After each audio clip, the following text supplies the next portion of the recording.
22 April 2015। আজ থেকে ঠিক 10 বছর আগের দৃশ্য।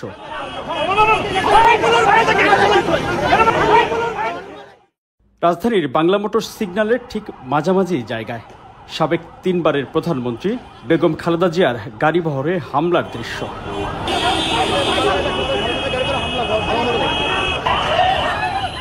সে সময় ঢাকা সিটি কর্পোরেশন নির্বাচনের প্রচারণায় পরপর 3 দিন রাজধানী ঢাকার বুকে প্রকাশ্যে সাবেক প্রধানমন্ত্রীর গাড়িতে সরাসরি হামলা চালায় তখনকার ক্ষমতাসীন দল আওয়ামী লীগের নেতাকর্মীরা।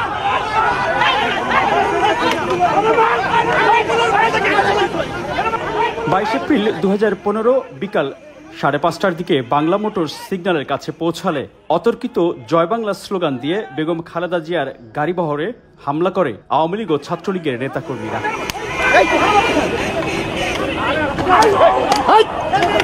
এ সময় বেগম জিয়ার গাড়িটি সিগন্যাল পার হলেও পেছনে তার নিরাপত্তার দায়িত্বে থাকা সিএসএফ এর এক সদস্য হামলার শিকার ও মারাত্মক আহত হন।